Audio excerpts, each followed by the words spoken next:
All right, legends, so we have a busy weekend ahead. I've just been working on my Land Rover all week after hours and building a rear bar for it, so you can check that out on my other channel.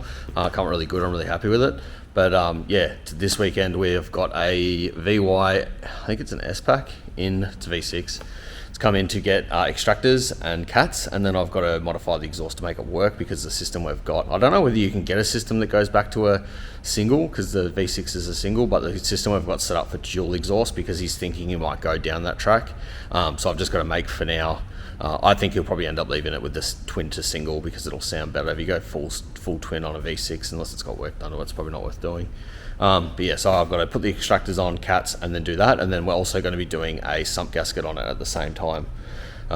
Yeah, so I've got my engine brace, which is up there. You probably can't really see it, but yeah, got my engine brace up there, so we'll support the motor and drop the subframe, and then that way we can do the sump gasket, and it should actually make it easier for me to do the extractors and stuff as well. So yeah, we've got to do that, and then we've got this old 351 van here. I don't know whether I'll film much of this. I didn't film much of it. I don't think I filmed any of it, to be honest, taking the diff out, but I've just taken the diff out of that, and that's gone and got rebuilt, and then we're going to be putting back in it. It's a 351 V8 in that thing. It's kind of a cool car, but it's not really the sort of car I want to work on, so I'm not doing a proper feature on it on the channel.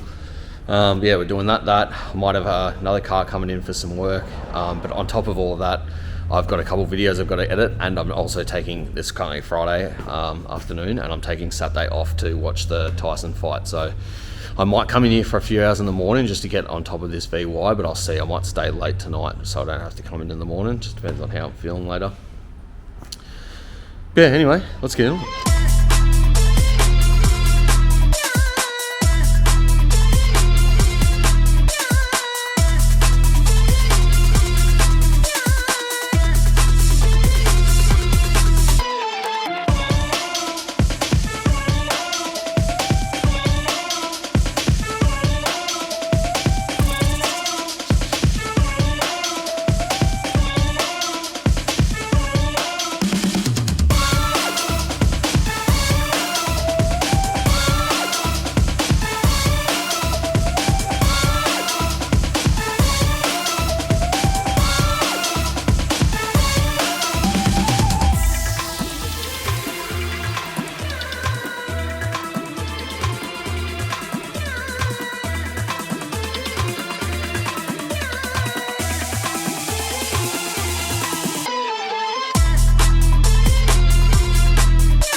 So I'm just about ready to drop the subframe out on this car now. I've disconnected pretty much everything. There's probably something that I've forgotten, but we'll figure that out as we come down. Because yeah, I'm going to fully drop the subframe out of the car. Originally I was just going to drop it down a little bit, but it's just going to be a bit easier for me to film, you know, pulling the sump off and then just cleaning it up even, just a bit easier. And because you can do it with just dropping the subframe down, but I've got the tool to fully, like I can support the engine, drop the subframe completely out of the car, do everything I've got to do, and then put it back in. It just makes my job so much easier. A couple more bolts, and I personally think it's easier. So yeah, I'm just about to drop the subframe out, but I'll put the car down. I'm going to have a cupper first, but I'm going to have a cupper. Then I'm going to put the engine brace on the motor, and then I'll be able to drop the subframe out, and then I'll be able to take the sump off, swap the sump over, clean all that up, and then while the subframe's off, I think might as well make use of it and put the extractors and stuff on, because I reckon it'll probably be easier to do that. It probably wouldn't be too bad to do this anyway. It's a V6, but may as well do them while the subframe's down, just make it a little bit easier. We'll get those in, bolt those up, and then I'd say the cat pipes will be a separate section. So yeah, then once we put it all back together, I'll put the cat pipes on. But yeah, I'll end up doing the rest of it Sunday. If I can get the sump swapped over and put it back, it depends what time it is today. I might keep mucking around because it would be good to get the job completely done today, but otherwise I'm happy to finish it up Sunday. And yeah, so anyway, let's have a coffee, and then yeah, we'll pull this thing apart.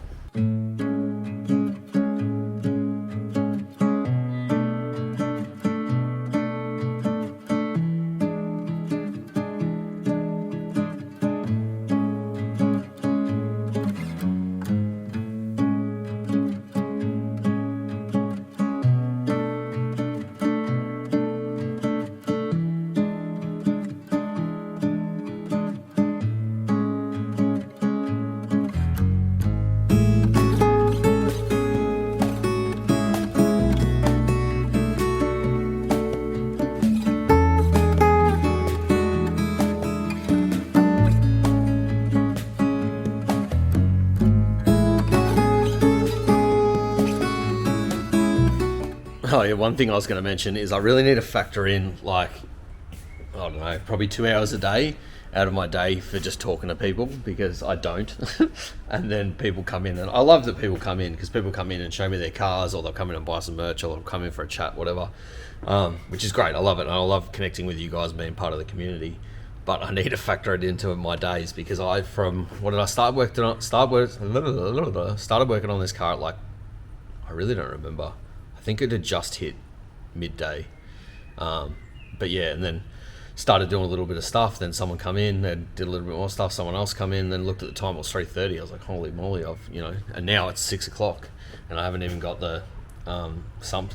I haven't even got the subframe down yet. Whereas usually, like, in the time that I've been working on this car, I would have had a fair chunk of it done. But that's not the luxury that I have. So anyway, yeah, let's get back into it.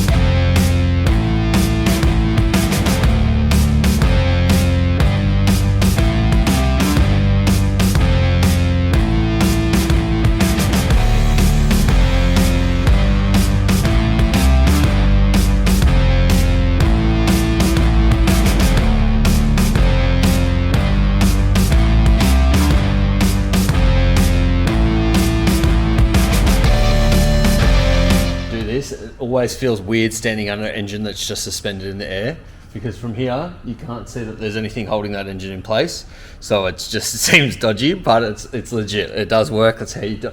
It's mainly made for doing engine mounts. That's why it's only got one thing on it, so you can pull the engine up one side, take the engine mount off, put the engine mount back on. But it does work for doing exactly what I'm doing now.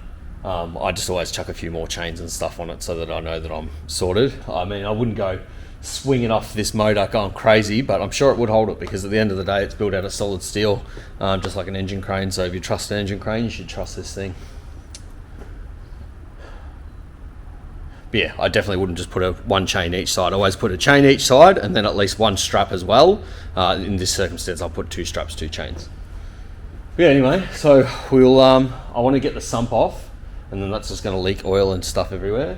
But yeah, I want to get the sump off, and then I'm going to take the sump outside and the K-frame outside and give them a pressure wash down, clean them up, and then from there we can start reassembly. But yeah, it's grotty as, like, the K-frame's disgusting and the sump's gross. So yeah, I want to get them both off, and then we can get them cleaned up and then put them back together. But I'm so glad I took it out, because just even getting to things like these front bolts for the sump is just going to be so much easier with the K-frame completely out of the way, because I can lower this to whatever height I want. And just get in there real easy and undo. I should not have said easy. Never ever say easy. But I can get in there simply. We'll say simply. And yeah, get the job done without making too much of a fuss. I'd rather spend a little bit more time undoing a few more things and make my job easier, even if it takes a little bit longer. Yeah, anyway, let's get this sump off, and then we will go and pressure wash some stuff.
I had to open their mouth and say this was going to be easy.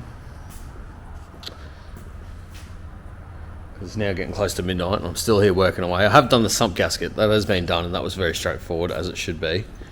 But now I'm trying to muck around with this exhaust because this fitting for the EGR in the normal manifold is like a 90-degree difference between that and what's, I don't know if you guys can see down there, but what they've given me here is different. And I looked on the receipt and it says VY and L67.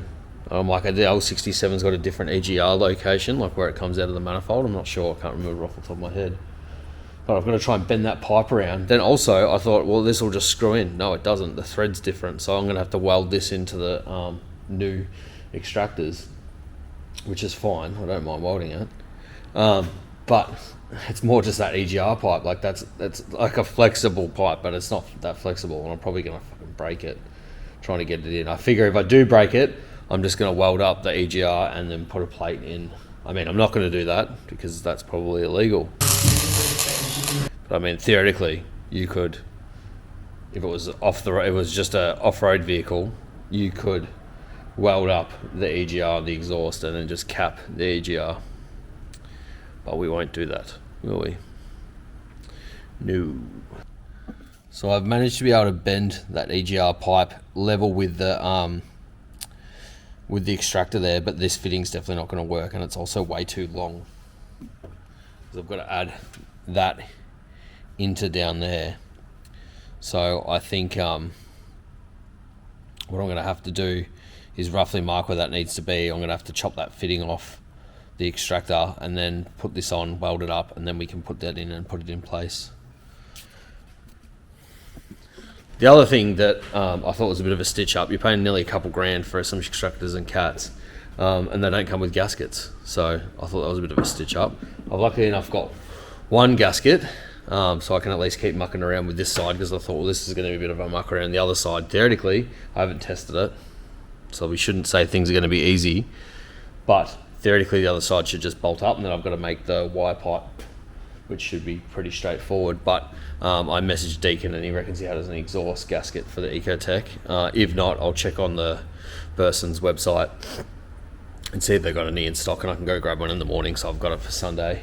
Yeah, but at least that gets me going for tonight. I can finish this, I could theoretically finish this side up, and then I can mock up the other side and see what we're going to do on that side, because I want to put the extractors in before I put the K-frame back in, because it's definitely easier to just slide them in and out, piece of piss. So yeah, I'm thankful, especially with what I've got to do here, pulling that in and out a couple of times with the K-frame in wouldn't be as easy as it is right now, because it just slips straight up at the moment because they've got all the room in the world to get up there. Yeah, I'm just about to cut. I need to mark this and weld it and cut it, and mark this, cut it and weld it up, which is seems like a shame to do on brand new extractors, but this is what you get. Nothing ever works. This is cars, you know, you're doing this at home, you're like, what the hell's going on? But yeah, luckily enough for me, I can fabricate, so that is fine. The main problem I have is the exhaust gaskets, but lucky enough I rang Deacon and he actually has some, so yeah, perfect. He's going to run those out, which means I can at least get the extractors on, I can get the cats back in, and then theoretically I could even put the subframe and stuff back in tonight, which would be pretty handy. I might not get to that stage, we'll see how I go, but if I can at least get the extractors on, put the cats in, and sort of have a bit of a look at what I've got to do for the exhaust, then I'm pretty set up for, which I probably will do it that way, to be honest, because I don't think I can really be bothered working too many more hours.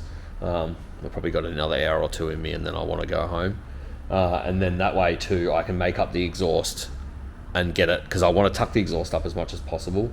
But yeah, we'll see how I go. I've only got another couple of hours of energy left in me, and if I can get that all done in that time, well then beautiful, I will do that and chuck the subframe back in, because it's not really a big job to chuck all that back in, because I can do all the nitty gritty stuff on Sunday. But if I can have, the more I can have done today, the better, because I want minimal to do on Sunday, because I've got to edit all these videos. So I've got the fabricate, like I've got the video of my Land Rover, which I'm putting on my fabrication channel, but worst case scenario, if I can't get that out, I'll just put that out next week. But I need to get an episode out for this week, so I need a Sunday night episode, so I need to be getting that edited and put out on Sunday.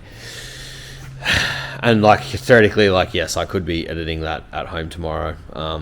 while I'm sitting around doing bugger all. But I actually want to have a day off, and if I start working, then I'm not having a day off. I'm engaging my brain, and I really want to just turn my brain off and eat food and relax. So that's what my plan is tomorrow. But anyway, let's get back into it.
So the weather's absolutely shocking outside. Also, I think that the body corporate mower guy is just about to start mowing the whole front of this.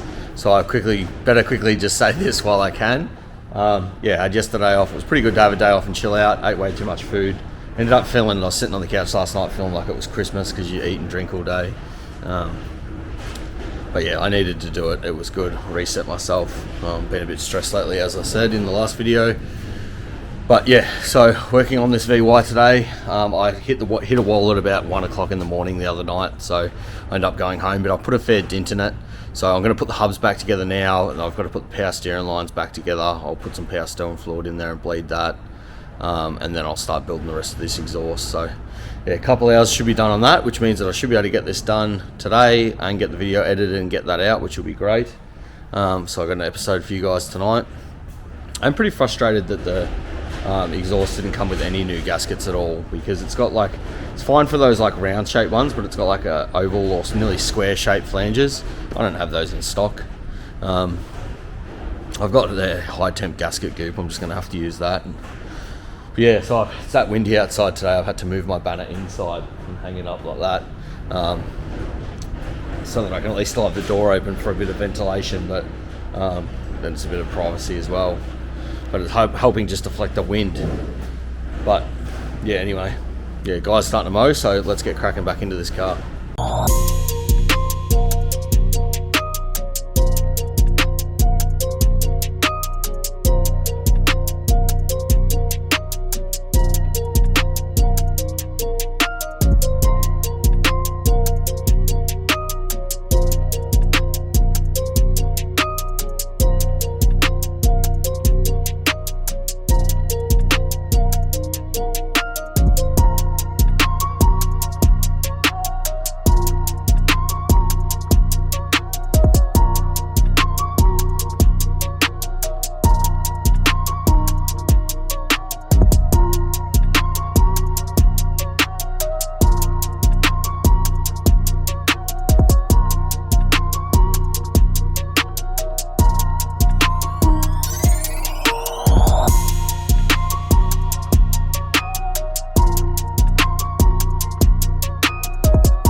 Yeah, so there's a bar that goes from the door handle down to the actuator, and they've either put that in wrong or it's fallen out, or I'm not sure what they did. But yeah, so that's why his door handle doesn't work. So we'll just we'll put it all back together now for him.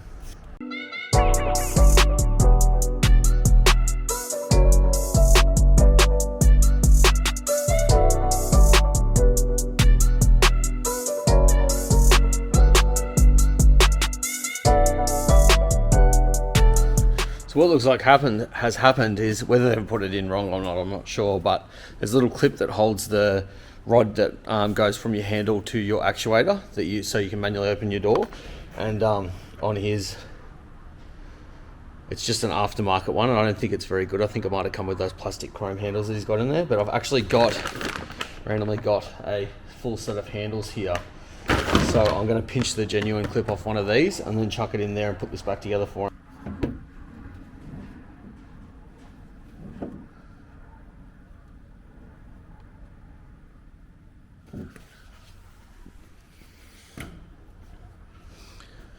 So lucky I checked, because the reason that I think I don't think so much that had fallen apart.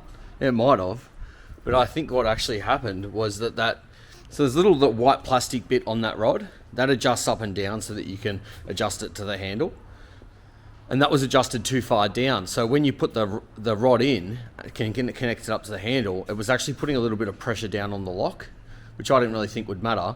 So I put it in, sat in the car, shut the door, and you could lock the door, but you couldn't unlock the door because it was like someone had their hand on the lock.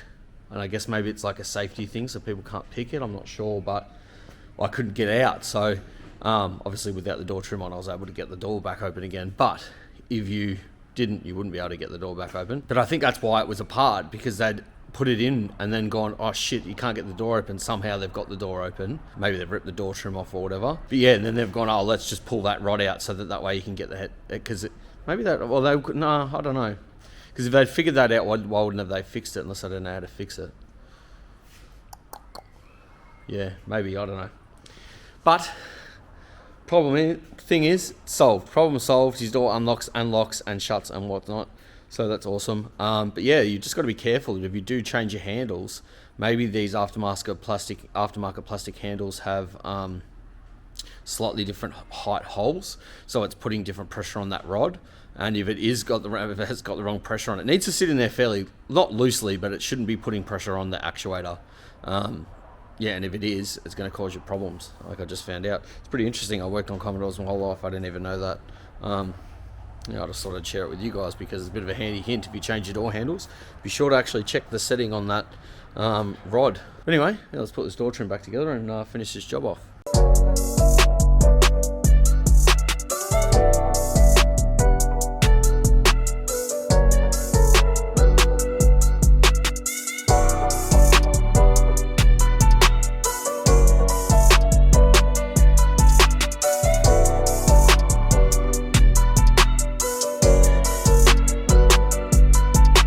Door is all fixed and opening as it should. Opens and shuts as it should.